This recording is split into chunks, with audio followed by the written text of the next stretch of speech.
Well, that's a no-brainer. You just have to go outside and see it for yourself. No matter where you are in America, you're either in a drought, a flood, a tornado, or hurricane. Something is happening. You believe there's no such thing as global warming. I dare you to just live in the Bahamas, especially on the island of Grand Bahama, for the next 10 years, and you be the judge of that. We've experienced it. We've seen where our beaches have eroded. We've seen where our water lenses have been impacted. We've seen where our coral reefs have died off. And that's because we're living it. So we expect for any naysayers to really visit us and see for yourself what's happening to these islands. We're losing these islands, we're losing lives. Global warming is definitely real. My work with climate change has to do with helping the public understand this very complex issue and their role in it. We are really challenged by this in Southwest Florida.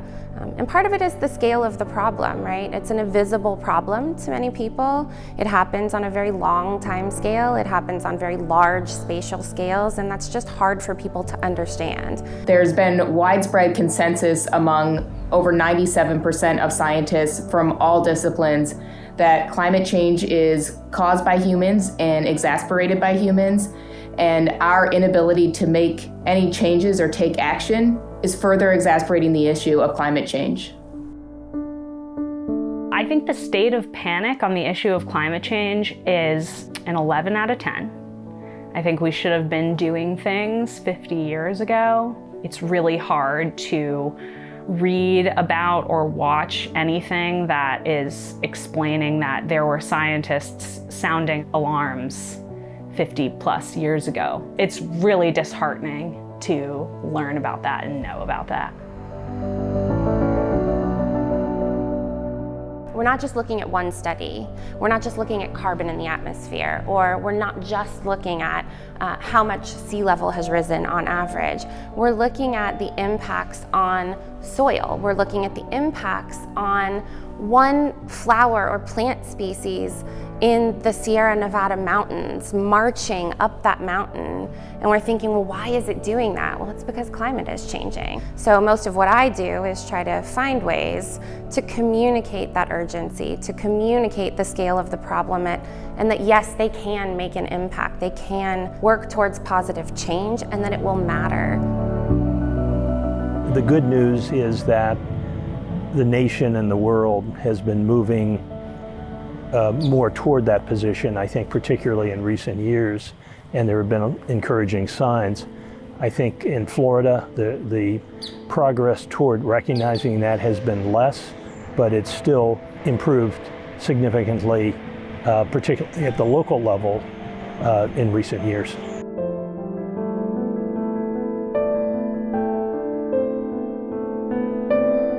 I'm standing here in a hollowed out business located on Fort Myers Beach, a business and an entire community that was devastated by Hurricane Ian in late September.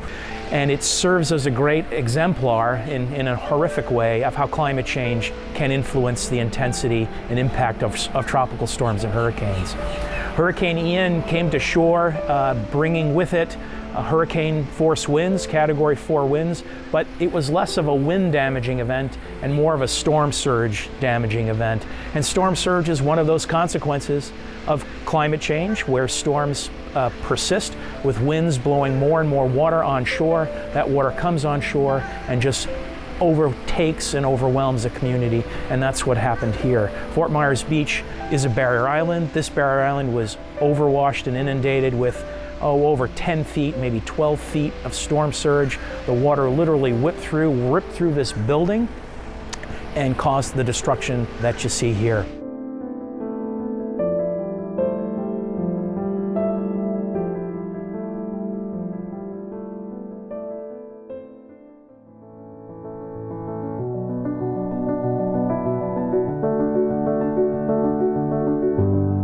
Why are we having climate change? We're having it because we've had centuries of development where the production of energy was from carbon sources, coal, oil, and gas. It allowed us to build a wonderful economy that we all benefit from. But that release of carbon into the atmosphere has accelerated the impacts that we are now experiencing from the heating of the atmosphere the warming of the oceans, and a host of other impacts. When we talk about warming, we talk about changing evaporation rates, changing precipitation rates. The ocean is warming and it's also causing the ocean to expand. So we are also dealing with sea level rise. So all of that impact the way we manage water in South Florida. So yes, climate change is central to the work that we do in this agency. Much of what we experience on the day-to-day regarding climate change, we don't connect our actions to their impact very well. We drive around in cars, we fly around in planes. All of those things are part of our daily lives, and people really feel like their hands are tied in a lot of ways and that they can't affect change because frankly, our world is now built with fossil fuels in mind. They relieve themselves of the responsibility in a way because what can I do in a world that's built for fossil fuel? So really what I try to do is work with everyone from kindergartners all the way to our retirees and our seasonal folks that are here in Florida to help them understand, one, how special this place is where we live, because people already know that, right? That's why they're coming down here on a seasonal basis. And so help them remember that all of these things they love about Southwest Florida, they're gonna change, right? So if we don't change our behavior, things are gonna look here the way they look now, and we're not gonna be able to enjoy the same things that we enjoy in Southwest Florida in the face of climate change. When sea levels rise, our ecosystems will change, our shorelines will change, our ability to recreate in ways that Southwest Florida is known for, it won't be there anymore. When we think about increased extreme weather, hurricanes are going to have a significant impact on the way that we live our lives, on whether or not we can buy homes here, where we're going to need to build our homes. So all of these things will drastically change the landscape of the way we live in Southwest Florida. Florida is a very unusual state. It's largely a coastal state. A high percentage of the population either lives right on the coast, I think around 20%, or within 10 miles of the coast. I think then you go up to maybe 50 or 60% of the total population. It's a coastal oriented state. We have 800 miles of beaches in the state. Already over 400 of them, over half of them are eroded by state definition. And our population has grown from around 3 million at the end of World War II to 22 million today. So you put these forces together, this relentless growth in population and development, concentrated along our coastlines, which are our most vulnerable areas, and something has to give.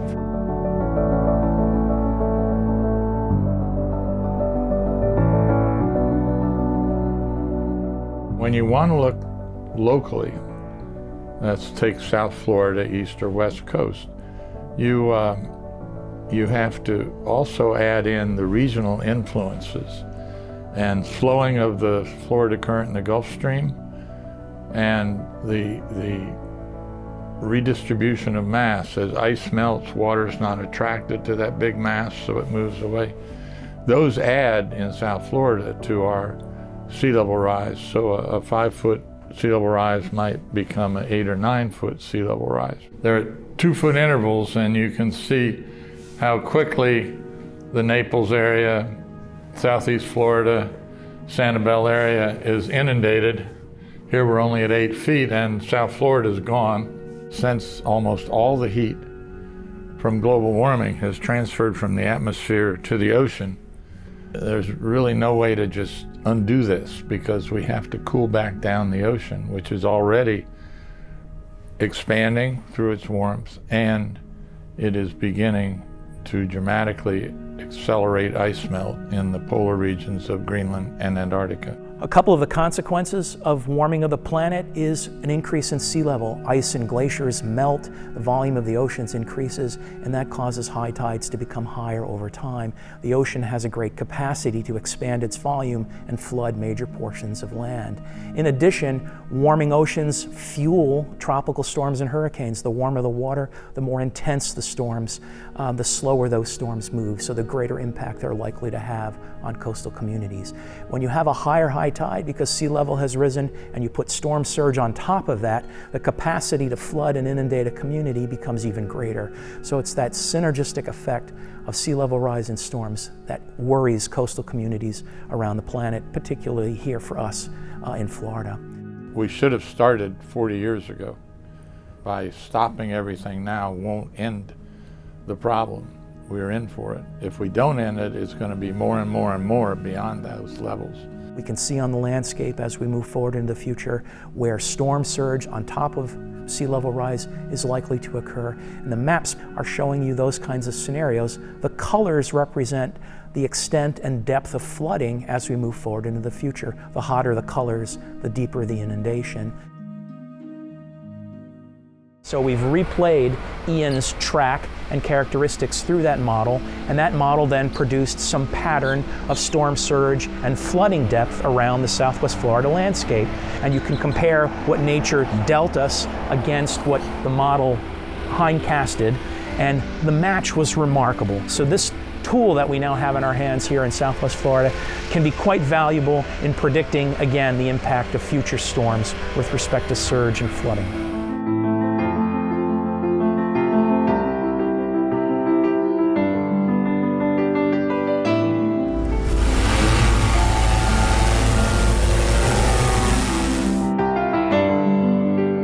One of the things we're doing at the Water School at Florida Gulf Coast University is we're literally mapping the morphology, the shape of the coast, using drone-based technology.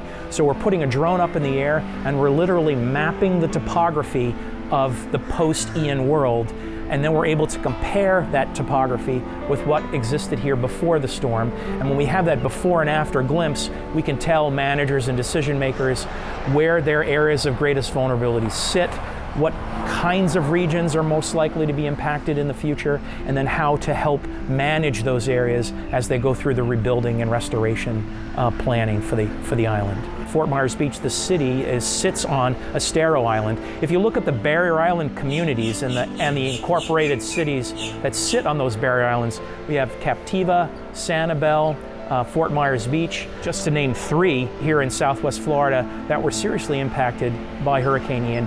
All three of those barrier islands were completely overtopped and overwashed by storm surge. This entire island, just like the other barrier islands along the coast, were completely underwater. And that begs the question as to how do you actually rebuild in that sort of situation to be resilient so that you're not rebuilding this mess over and over again as you move forward into the future. And I think that it requires that decision makers, people, elected officials, local government need to think carefully about how they invest future money in rebuilding these communities and keeping them safe. I think there's a lot to be learned from what happened with Hurricane Ian. It was the worst natural disaster that this area has ever experienced. And it's really a matter of are we willing to do the work to gather the information and to learn from it. So you want to have a resiliency plan that's fair and equitable to everybody. And we do have some neighborhoods in the city of Naples, and obviously there's plenty more in Collier County that are poorer, lower income. One here in Naples is River Park, which was badly flooded by the recent Hurricane Ian. And we want to try to do everything we can to make sure those neighborhoods continue to be sustainable for the people who live here. When asked what the top challenges are for our region, the variable precipitation and definitely the heat. It's going to get really hot here, and heat kills people. But we need to consider that every population, every one of us living in Florida is exposed to the impacts of a changing climate, especially workers that are exposed to outdoor environments in the daily basis. That varies from construction workers to farmer workers. So everywhere in Florida, we are facing those impacts.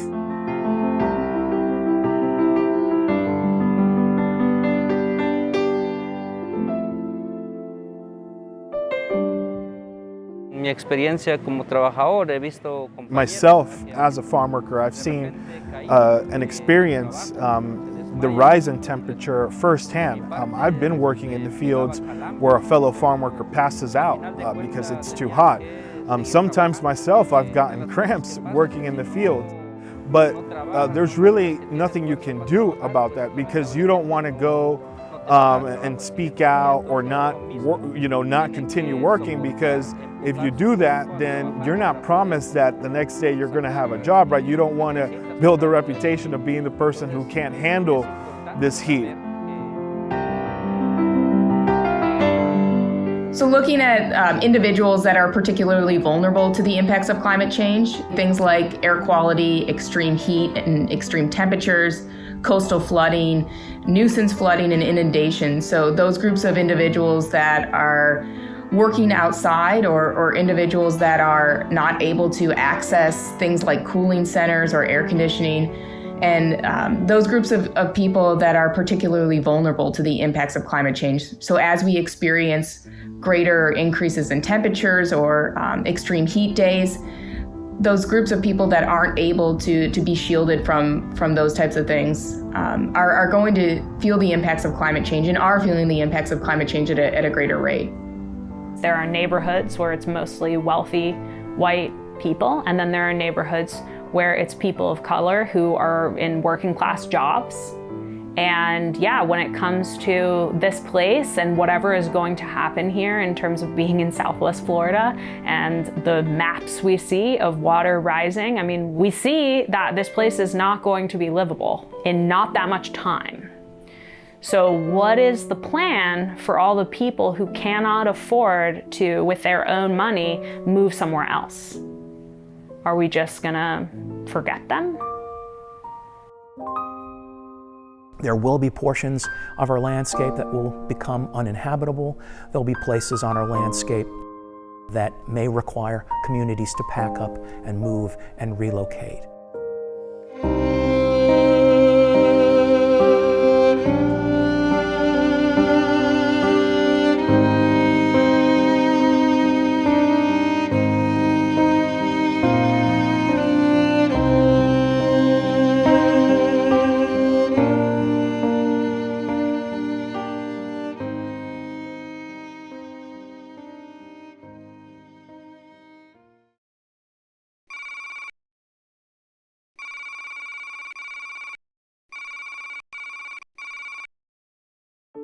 There are things we can do about it, and all of us as individuals and companies and businesses and government, we have to get together to do what we need to do to stop as much as we can. Some is going to continue, but there are things we can do. What we really need to do is be more responsible, be engaged, and stop consuming as much as we can, recycle not only the water, but recycle everything we have to actually be more sustainable. You know, we have no plan B, we only have one planet. We're not gonna go to Mars anytime soon and mess up another planet. Saving my grandchildren from a miserable life, if they could exist at all, to me is extremely worthwhile, and we have to do that. People of my era have had a very comfortable life, and we've created a massive problem. And we should not leave it just to our kids to solve this. We should aggressively go after this right now. Changing our energy sources, planting trees, all these things that will help make a more habitable planet for ourselves and all our future generations. To tackle climate change, what we're really going to have to do is have a paradigm shift in the way we use resources. All types of resources, from the consumer goods that we buy, purchase, and throw out, to water, to land. Ultimately, what we want to do is create a built environment that's a little bit denser. We can create really great places that are just a little more urban, a little more compact. And that will be a huge impact on our climate future. Choosing to walk or ride a bike or use public transportation instead of a car, limiting their air travel. We have an active program of converting our fleet of county vehicles to electric vehicles, deploying solar on top of rooftops, floating solar arrays, capturing methane from our solid waste facilities.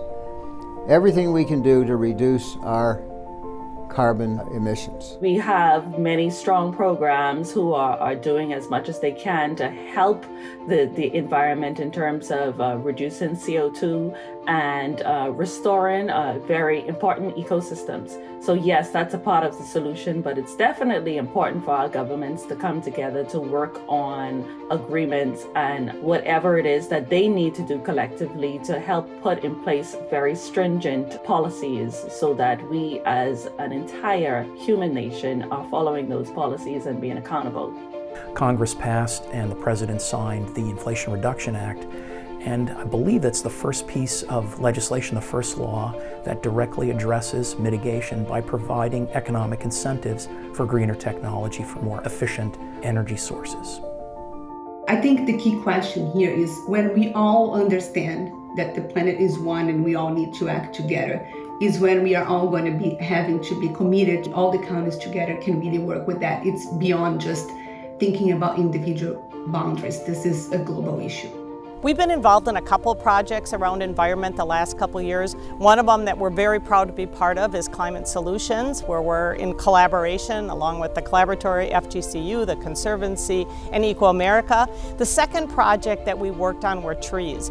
We had the Botanical Garden grow for us 3,500 trees that we handed out to anyone in the community who wanted them.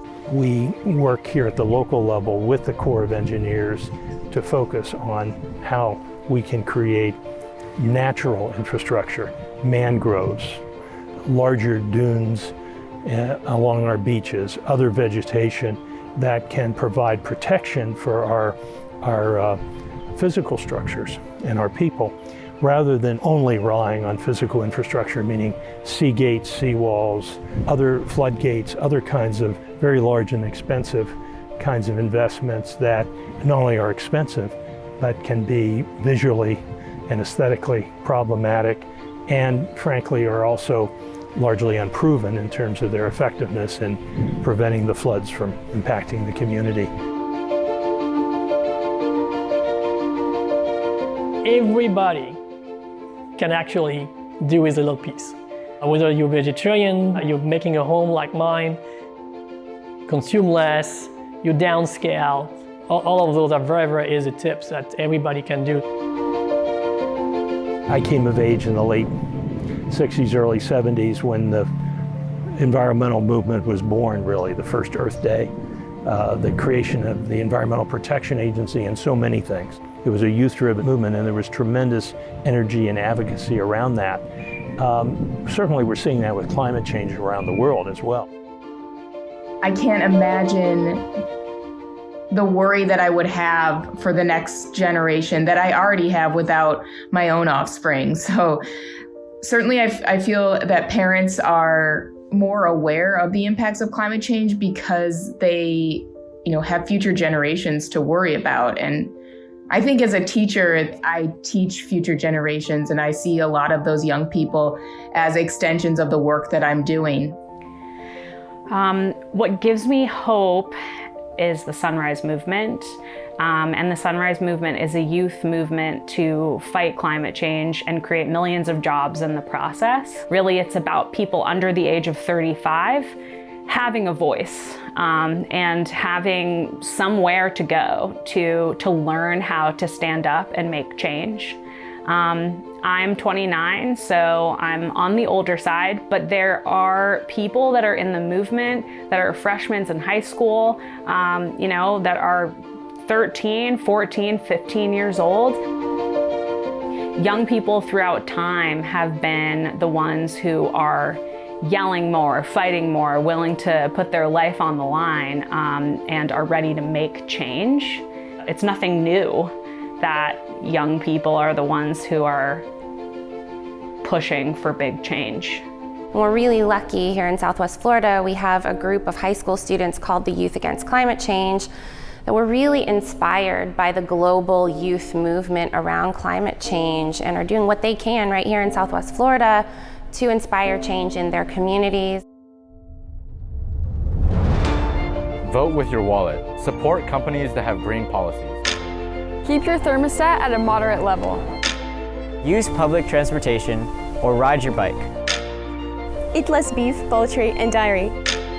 Drive an electric vehicle or hybrid. Shop secondhand. Americans buy 68 new items of clothing each year. Go solar if you can. Plant trees. Reduce loans and fertilizers. Elect green candidates. Become climate change ambassadors, like us.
Well, welcome everybody. First, I want to thank everyone out there for tuning in to view the documentary and the panel discussion today.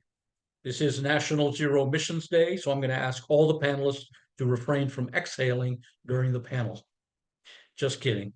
Friends, in 2015, the world came together at the COP21 Paris Climate Conference and decided that we need to set a target of 1.5 degrees Celsius above pre-industrial levels in order to avoid the worst impacts of climate change. At the time, we were already hovering around 1 or 1.1 degrees. Well, guess what, folks? Last year, 2023, was the hottest year in human history, with average temperatures of 1.48 Celsius, which our resident math genius, John Capice, points out is in the margin of error and could actually be more than 1.5. And we saw evidence of the sort of catastrophes that can accompany that kind of warming, with forest fires, floods, hurricanes, droughts, and even, yes, it seems counterintuitive, extreme cold snaps. So let that set the stage for our discussion today. I'm extremely grateful that this esteemed group of experts and friends could join us today to opine on this all-important subject. I'm going to ask each panelist to introduce themselves and tell us how they think we're doing in the fight against climate change. Hal, can we hear from you? Hi, I'm Hal Weinless. I'm at the University of Miami in Coral Gables in both geology and geography. And the answer is we're not doing very well, as Casey just alluded to. Just to summarize how I see the problem and where we are, our global atmospheric carbon dioxide and other greenhouse gas levels continue to increase at an accelerating rate. And carbon dioxide stays in the atmosphere for several thousand years. So everything we do, we're making a long-term problem or a longer-term problem. And this will be causing an atmospheric warming well beyond 1.5 degrees Celsius. That'll probably happen this decade, maybe even this year. This is over pre-industrial levels, and we're hoping to avoid this. Over 90% of the heat that is created in the atmosphere, extra heat by these greenhouse gases, has transferred to the ocean. And there's a small lag time to heat the atmosphere from the buildup of CO2 and have that heat transferred to the ocean. You know, beginning about 1930, the warming of the ocean began to significantly accelerate, and ocean expansion began, and thus sea level rise. Beginning about 1993, the warmed ocean began to cause and accelerate polar ice melt. The global sea level rise was only about 2 inches earlier in the century, prior to 1930. By the 1990s, this had increased to over 12 inches. And today, because of polar ice melt and warming of the ocean and its expansion, we're increased to over 2 feet per century rate. This is a dramatic acceleration, and everything we know suggests this will continue. God forbid we Yeah, want to do that. that's a pretty good and pretty grim overview. Anna, you want to chime in on introduce yourself and give us your thoughts on where we stand in this battle against climate change? Sure.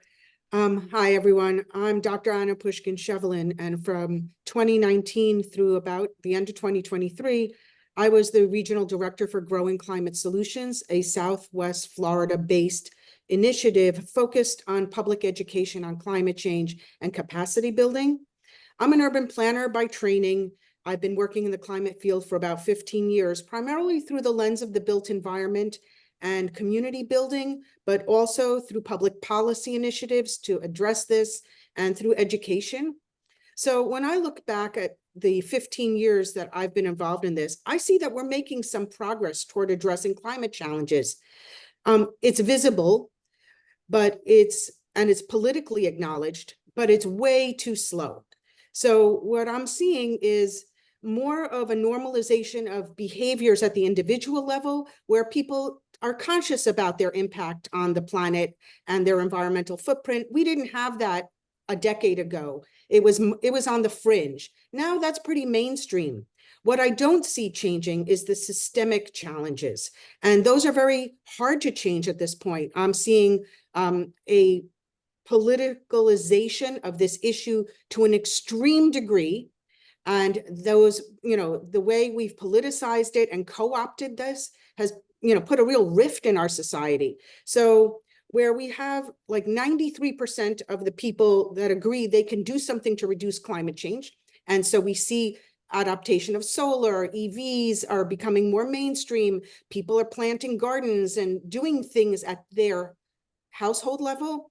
We are really stymied at the systemic level. And I'm not seeing that kind of change, which can have the bigger impact, happening fast enough. And one of the statistics that stands out from a survey that we conducted was that 88% of people in Southwest Florida still believe we have to prioritize economic growth over climate policy. And with that kind of belief system, this is what's holding up some of our public policy changes that we need to make a real dent. Thank you, Anna. The whole urban planning thing is so critical, and the regrettable politicization of this issue is also regrettable. Mike, you want to chime in, introduce yourself, and give us your fine thoughts? Sure. Thanks, Casey, and thanks for hosting this. And hello, viewers out there. I'm Mike Savarese. I'm a faculty member at Florida Gulf Coast University in something called our water school, and I'm a coastal geologist.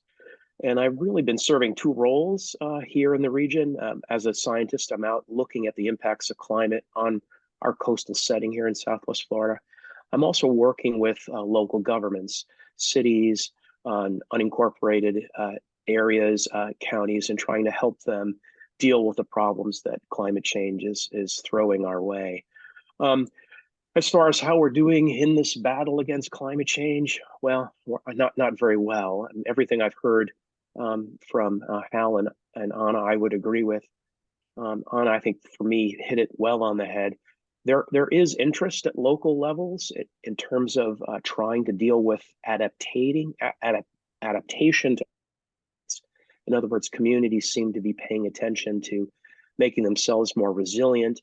But that, of course, assumes that the effects of climate change are inevitable. Again, there's no real local government or national level government effort, at least not coordinated or orchestrated well enough to deal with the cause of climate change, and that is to deal with the greenhouse gas emissions.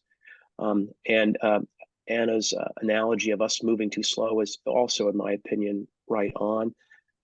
There is interest. Things are happening, but happening way too slowly. And again, the politicalization of climate change, I think, is just causing that inability to accelerate our actions. So thanks. Yeah. Thank you, Mike. Yeah, I mean, I sometimes say we have to go from flatlining to a bell curve, and we're just at the very beginning of getting onto a curve where everyone jumps on board, everyone's aware of this, and we're all really making a concerted effort. And this dichotomy between adaptation and mitigation, and I've had these discussions with John Capice, and every community and every state and federal government is going to be competing, is going to have that choice. Where do they put their funds? In mitigation, which is basically solving the problem at the source, or in adaptation, which means looking after the well-being of the people, because some of these climate impacts are just so devastating that we need to protect the people. So there's that dichotomy, which you clearly pointed out. So Chris Wilkie, let's hear from you, please. Thank you. Yeah, thanks for having us, Casey, and thanks for your wonderful film and sharing it with the community and with the world. It's an honor to be here. It's an honor to be with the other guests. A lot of the issues I was going to frame have already been set up. I'm Chris Wilkie. I'm Global Advocacy Manager with Waterkeeper Alliance, and we are a global advocacy organization that also supports waterkeepers on the ground, waterkeepers around the world that are working in their communities at the community level to implement solutions to protect their waterways and their communities and their health. And I've had the great pleasure of working with KC and John, both in that capacity. And the question that you've teed up is, how am I feeling about this, and how are we doing? We're failing. We are not addressing the issue with the seriousness that it requires. And I think you've teed it up well, the previous guest, that it's a question of adaptation and mitigation. How do we stop or slow down climate change, and how do we respond to it and protect the things that are really important to us? And unfortunately, in 1975 or 1985, we might have been able to approach this in terms of stopping climate change. Now we are dealing with the impacts, and we have to adapt to it. We have to have strategies to adapt to it. However, we can't adapt our way out of it, because as we adapt, it's still accelerating. So the problem continues to get worse, and we'll never catch up to it. So we have to walk and chew gum at the same time. We have to have strategies that will build resilience in our communities, adapt to sea level rise, adapt to biodiversity impacts, thinking about fisheries. The ocean is responsible for all life on Earth, and if we lose the food chain in the ocean, it's going to impact everything. So we have to protect the oceans. And we have to, not only was 2023 the biggest, the highest temperatures on record, it was also a record for fossil fuel extraction in the US and around the world. The US is now a net exporter of fossil fuels. We were talking about energy security a few years ago. Now we are selling fossil fuels to the world. We have to address that. If we implement green energy in this country and continue to sell the world fossil fuels, we've accomplished nothing. So we have to get a handle on extraction, and that needs to be part of the conversation. Thank you. Yeah, I mean, it was sort of heartening. It was discouraging that the word fossil fuel had never been used at any of the COPs until this year, and they couldn't get themselves to say we should move away from fossil fuels. They only said we should decline our fossil fuel extraction. So terribly frustrating. And we all know that if we continue to drill for fossil fuels, we're not going to get out of this mess. We're just going to get in a deeper hole. So thank you for that, Chris. John Capice, my friend, do you want to introduce yourself? Oh, thank you, Casey. My name's John Capice, and I live in Glades County, Florida. And you can see our scenic fish-eating creek in my background. I serve as Kissimmee Waterkeeper, and I also manage a program called Campus Climate Corps, which is an activity of the National Association of Graduate Students through their National Graduate Student Honor Society, which we call Alpha Epsilon Lambda. As far as how we are doing in dealing with the climate crisis, it was clear to me in the 1990s that we were losing. Today, we're really tumbling into catastrophe, but there are things that we can do. My background is agricultural engineering, food, water, energy, the environment, and climate. I was personally aware of the looming climate crisis and global warming back in the late 1970s. And my education at the University of Florida included climate issues since the early 1980s. My work as faculty member with the University of Florida years ago and my work now evolved from food, water, and the environment to climate gradually. By 1990, there wasn't any water or agricultural project that I was doing where I did not intentionally integrate climate considerations. And since 2015 in Paris, I've been attending the annual UN climate conferences. You know, some of these conferences you and I attended together with Chris Wilkie and worked together closely to bring information to waterkeepers around the world. But what I've seen at these UN conferences is quite disappointing, but with some elements of hope. Clearly, if we're depending upon these conferences and their agreements to save us, we're in big trouble. But there are activities at these gatherings that do have the potential to generate solutions. These are mostly in the technological sphere, and we could talk about these in more detail later on. Thank you, John. Yeah, we'll get back to you in COP in just a minute. So let's pivot to Florida, and this may be symptomatic of what's going on across the country. Ray Crispin, the Naples City Councilman who featured in our documentary, sent me some disturbing news a couple of days ago. The city of Naples is now facing two enormous investments to adapt to climate change, almost $1.6 billion to upgrade their present stormwater treatment capacity, and a potential additional $529 million to further study and cure all the city's stormwater problems. So Naples is a coastal town, and their traditional stormwater systems were based on gravity. They're finding that with the increased precipitation, gravity is not enough to rid the city of that stormwater precipitation, and so it accumulates in the city. So they need to spend vast amounts of money to create pumps to pump that water out of the city. So this is just one instance, and $1.6 billion for a city even as wealthy as Naples is extreme hardship. They're going to need to tax the citizens. They're going to need to get some federal and state help to solve this problem. So Anna, you spent years in urban planning and land management. I wondered if you had any thoughts on how that end of the equation could move people, as people are going to have to spend a lot of money curing problems that are coming down the pike because of climate change. Well, thank you for directing that my way. Yes, this is an issue that's not just for Naples, it's throughout Florida. We have low-lying coastal areas that have relied on this gravity system. And as the sea level rises, the water sometimes, meets the outflow valve and water flows inland. And we see that where we get a taste of it, especially on the east coast of Florida, during the king tide events, where the water starts to percolate up through the stormwater drains and people are very surprised. So looking at that number, there are various approaches to it. One is we can't continue to discharge as much water into the system, and the rainfall is going to become heavier as the temperatures go up. So some of it is in the way we handle our landscaping. We need to retain more water on site and hold it on individual properties. We can't just assume that we push the water off the roof and into the storm drain system.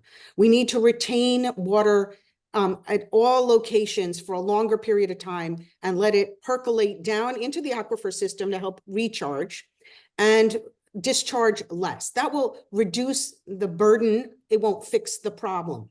We have to change the continual growth model that we have for our suburbs and our exurbs. We have, asphalt covering way larger amount of surface area than is really necessary. Parking lots and all of that is part of our land development patterns that we need to revise those codes. We have to look at different ways of building more compact development, allowing more natural landscape and land conservation. We've got to soak up the water before it hits our coastal areas. That's, fundamental. So it starts as simply as having people put native landscape and allow more water to percolate on individual properties, pulling up extra asphalt, putting in storm drain systems, modernizing it, and financing it effectively, and using some green financing to reduce the burden. But it is a systemic problem, and it's not just Naples. Yeah. I mean, this is also just symptomatic, not just about stormwater capacity and treatment, but about everything. How do you protect homes against forest fires? How do you protect them against flooding and hurricanes? All kind of ways. So cities, communities, and cities and states are going to have to spend a lot of money to start curing these problems. This is what we were talking about. How since we haven't mitigated the problem, we're now full on in adaptation modes. Mike, when we did a kind of deep dive, if you'll forgive that manner of speech, on Fort Myers Beach, and we spent some time there after Hurricane Ian, when it was basically flattened. It was basically like a ghost town after that 10 feet of storm surge came through Fort Myers Beach. And I know you've been studying that and you've been mapping it. How's that going? And do you have any updates on the restoration of Fort Myers Beach and whether that's being done intelligently? Yeah, thanks. Yeah, we've undertaken, we at Florida Gulf Coast University, a large funded project that's actually mapping the impact of Hurricane Ian. And we're able to compare what the coast looked like, what the morphology of the coast was before the impact and then after. And we're continuing that mapping work to monitor changes as anthropogenic alterations are made, as beaches are being renourished, as erosional areas have been infilled, as well as subsequent natural occurrences. We just went through Hurricane Idalia, which had subsequent impacts on some restoration efforts that already went underway. And that information is now being used to inform some coastal modeling efforts that are going to give local communities a sense of how sustainable their management practices, their adaptation planning practices will be as we move into the future. And the good news, again, from a local community perspective, is we've got great buy-in and interests from cities in particular. Fort Myers Beach is very much involved. Sanibel, as a city, as well as an island, is involved. City of Naples, and so on. So that's all very encouraging. Ian was just sort of symptomatic of how exacerbated storminess associated with climate change can be. And, Ian was really the first time that Southwest Florida experienced the kind of expansive and prolific storm surge that tropical storms and hurricanes can bring. It really wasn't until back in 1960 that this coast had an event of comparable surge. And of course, the number of people that were living here at the time was relatively small. So there wasn't even an institutional memory, if you will, of how problematic surge can be. So if I'm looking, at the bright side of things, I think Ian was a wake-up call. I think it's provided communities, governments, emergency managers with a different focus. Everybody seems to appreciate the need to build resilience for wind. And wind is a reasonably easy thing to engineer around if you're trying to sustain and fortify homes and businesses. Surge is another matter. And so now communities are focused on that. So that's the good news. The bad news is the prognosis for the future can't be that good because the practices that are going to be employed for adaptation are just not going to be sustainable more than a couple of decades out from now. And so, you're dealing with, as I don't remember who it was, if it was Chris or John that said this earlier, you can't adapt your way out of climate change. At some point, you have to get to the source of the problem. So we're going to reach our adaptational capacity, if you will, as far as coastal communities are concerned, relatively quickly. Yeah. The other disheartening thing is that I work with a lot of social scientists, and they refer to this as a wicked problem. In other words, people know what needs to be done, but to make those kinds of changes require cultural, societal alterations, on as fond as saying paradigm shifts in the way we think and manage communities. And nobody politically or personally is willing to make those kinds of choices now. And so a lot of what you're seeing, and I know it's been covered in the news, is communities like Fort Myers Beach are becoming gentrified because people can't afford to rebuild. And so communities that used to have heritage and history and a sense of multi-generational kind of lives and livelihoods, that's all changing. Communities like Fort Myers Beach in particular is being harmed by that. Communities on Pine Island are being affected in similar sorts of ways. And how you get around that, how do you invest in better resilience for adaptation without providing the economic, not incentive, but the incursion of cash to make it affordable for regular people to make those changes. It's tough, and so Yeah, what ends up happening is that anyway. gets into a whole discussion of social justice, environmental justice, and whether people on the low end of the totem are being shunted aside and wealthy people are able to adapt better. That's a whole other discussion we don't have time to get into today. Right, I'm dragging you down a pathway that we don't have time for. I know, I know. I mean, I wish we had more time, but we're trying to hold this to a tight, 30, 40 minutes. No Hal worries. is one of the elder statesmen on this issue, and he gave his first talk on climate change in 1981. And he was sort of a Cassandra crying in the wilderness. Nobody believed him. And basically, regrettably, 40 years on, what he predicted is all coming true. So Hal, you taught me to pay strict attention to the Thwaites Glacier, and I do monitor that. I punch it up every couple of weeks to see what's going on. What is going on with glacial melt and ice sheet melt, Hal? And I know you have to go. Hal has to go teach a course in about 15 minutes, so we don't have much more of Hal's time. But Hal, please chime in on sheet melt and in Antarctica and Greenland, and how that's impacted, how that's kind of accelerating all the problems we have. Well, all our predictions are for a greatly accelerated sea level rise from other reasons by looking at the past. But in monitoring Greenland and the Antarctic ice sheet, we're seeing an absolutely frightening acceleration in sea level rise. And we're very close to a state with the Thwaites Glacial Outlet, part of the West Antarctic ice sheet, that is going to basically cut loose pretty this decade. And the thing is, let me just switch a little bit, that during the Obama administration, CO2 passed 400 parts per million. If we go back to the Pliocene a few million years ago, when CO2 was at about 400 parts per million for a while, sea level was about 70 feet higher. And we're now not at 400, we're at 420 or so. So we're still dramatically increasing our warming, and that's where we're headed. And there's a good chance that within a couple decades, we could be at 2 feet of further sea level rise. And that is going to do a series of things. It's going to mean Southeast Florida, at least, probably isn't going to have a source of fresh drinking water. So we're trying to restore the Everglades to keep ahead of that. It means that all the barrier islands of the world are going to become very difficult to live on. And recall, we're not just at plus 2 feet, we're at an accelerating rise.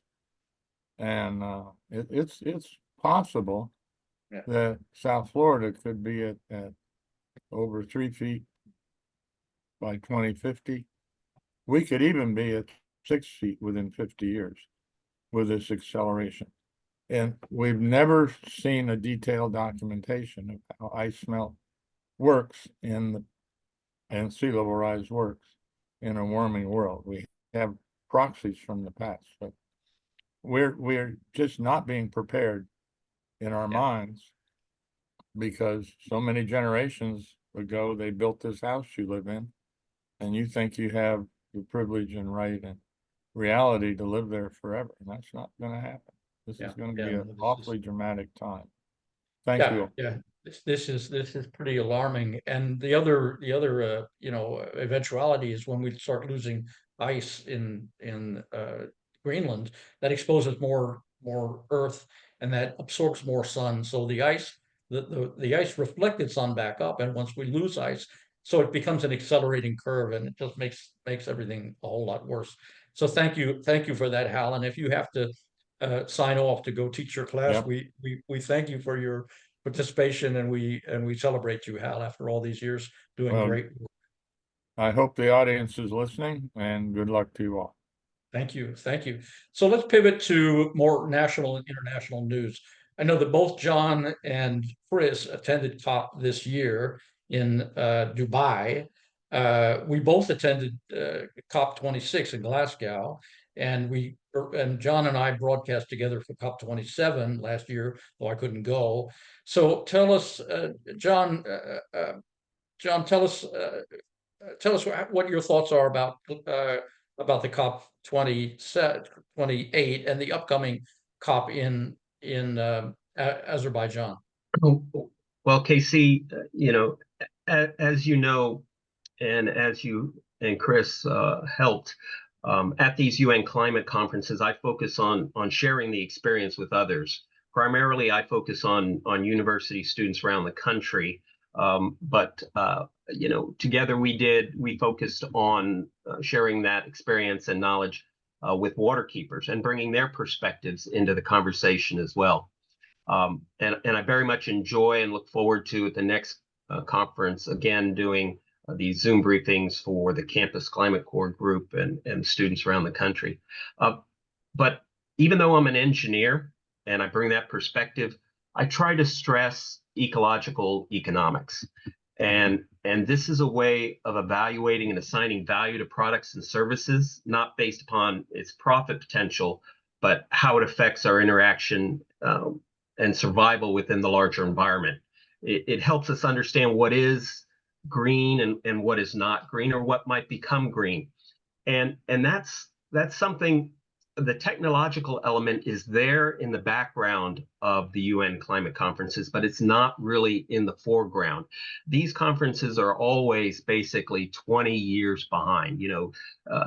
Society in general maybe is 40 years behind, and the climate conferences are 20 years behind. So I like to focus on the ecological economics at these climate conferences. And I like to stress about alternative energies. And I try to apply these ecological economics concepts to energy and defining what is green energy. And that was a big part of the conversation in Dubai this year, a debate over what constitutes green energy.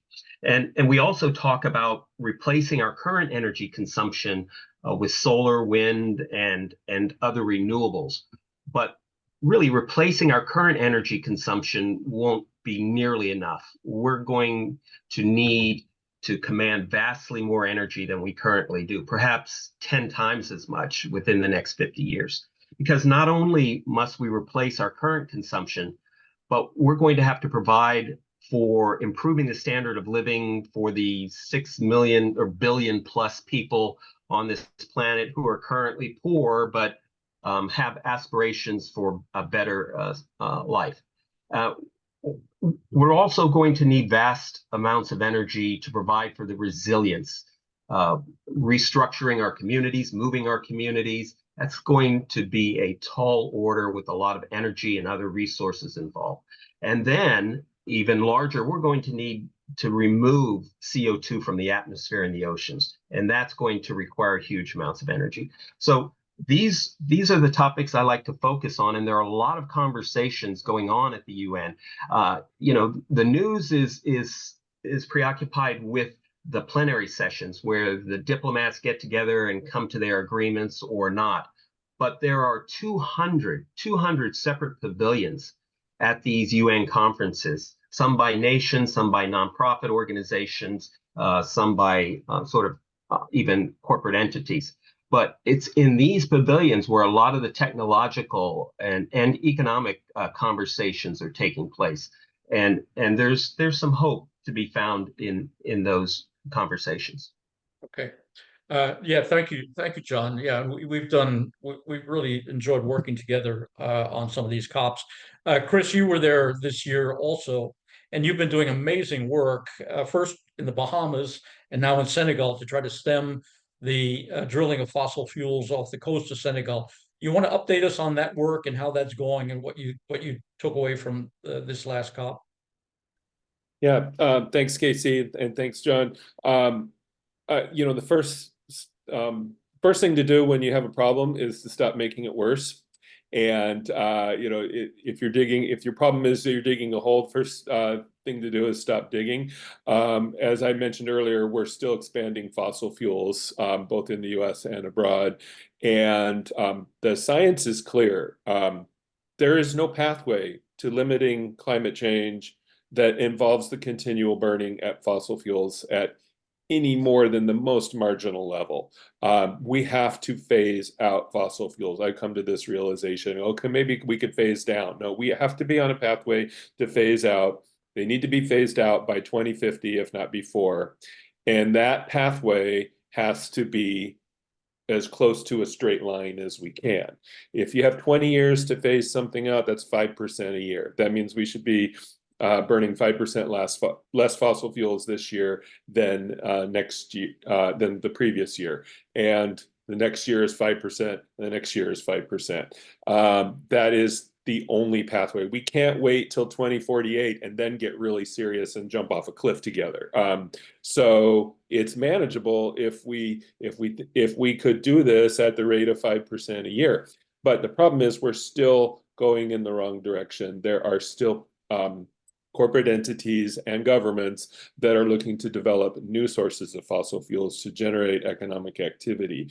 And the two areas I've been working that are really kind of two sides of the same coin, and ironically, they are just across the Atlantic Ocean from each other, but is in the Bahamas and in Senegal. In the Bahamas, very close to Florida, there was an oil company that wanted to put in and they were doing an exploration project too. They had done seismic surveys. They believed there was as much as 1.4 billion barrels of oil there, and they wanted to begin test wells. We fought them pretty hard. The license, they drilled one well. It wasn't ultimately successful, and their licenses have expired. And now we're pushing the government to have a ban on oil drilling so that process is not resumed. We actually were able to leverage the COP and get like every local paper covering this issue. So we've met with the Prime Minister, and we hope to continue doing that, working very closely, of course, with the local groups that are on the ground there. Those are the ones that are in the lead. Waterkeepers Bahamas, Brief, and our campaign, if people want to look it up, is Our Islands, Our Future. There's already a moratorium on oil drilling on Florida's east coast, but right across the water in the Bahamas, it's still vulnerable, although not imminent, which is good news. Across the water on the Atlantic Ocean, rapid development happening in Senegal. Every square inch of ocean off the Senegal coast has been divided into offshore drilling licenses. BP, Woodside Energy, Total Energy, Cosmos Energy, so US, Australia, UK are going in to extract natural gas, methane gas, and oil. And production is expected to begin this year. So Senegal is not an oil-producing country at COP28. They could be by COP29. And it's, once again, it's 1 billion barrels of oil and 40 trillion cubic feet of gas, primarily for export. This isn't necessarily because Senegal needs that energy. They're actually developing renewable energy. This is primarily for Europe. And to feed the hungry demand for the oil. And the other thing that we have to remember is when these projects go in, they have a life cycle of 25 years. So, and there's phase 1, phase 2, phase 3. They're talking about projects that would even come online in 2040, when we should be almost zero. So this is just madness. I mean, we have to stop. Earlier we were talking about sea level rise and glaciers, and we can actually reverse the climate change within our lifetimes. We can lower CO2, and we can start to turn the corner on global temperatures. We cannot change sea level rise in our lifetime. This is my understanding. I'm not a researcher, but it's going to continue for 200 years or maybe even 500 years, according to the maximum temperature that we reach. So we have to turn the corner as soon as possible. Otherwise, it's going to be an insurmountable hole that we're trying to fill. And one last point, getting back to the adaptation discussion that was going earlier with Anna and Michael. The one thing to remember is even though these expenses are high, that those those are local jobs. That money spent in your community on adaptation, building stormwater infrastructure, coastal resiliency is money that goes to the local economy. Those are jobs, just like infrastructure jobs. So we have to remember that. You can't outsource stormwater management. It's got to be done on site. That's just the nature of it. So we have to have a new mindset on what economic growth is, and work on ways to come together in building our local resiliency, and then we'll actually support local jobs when we do that. So I just wanted to add that point in there. Thanks. Yeah, that's great, Chris. Yeah, no, I mean, with this brain trust, we could go on for 2 hours, and there's a lot of topics we didn't have time to get into, but I had kind of promised our audience we'd try to hold it to 30 to 40 minutes, and we're basically at that time. So I invite all the panelists to exhale, and I want to thank Hal and Anna, Chris, Mike, and John for your contributions and all the work you're doing. And I want to end on a positive note. Martin Reichbeck, the co-director, and I spent actually a half a day with the high school students who appear at the very end of our documentary, the Gulf Coast high school students. And we got to know them a little bit. And two of those students used their participation in the movie on their college applications. So I'm happy to report that Margarita Egorova has now been admitted to MIT, and Arnav Sheth has just started at Princeton. He plans to make environmental engineering and environmental studies a minor for him at Princeton. So that gives us hope. We love to see young people taking up the mantle, and because I think it's all about the young people, and the young people get it. They're much more motivated than the prior generation. So that gives me a little bit of hope. I just hope we don't screw it up too badly before they all take over. So there it is. I really want to thank everybody who tuned in. And if you want more information, we'll post some on our websites on how you can access more information. Again, thanks to all the panelists, and thanks to you all for tuning in. This should serve as a wake-up call, folks. We have to get going. We have to accelerate the solutions. Thank you very much, and have a nice evening.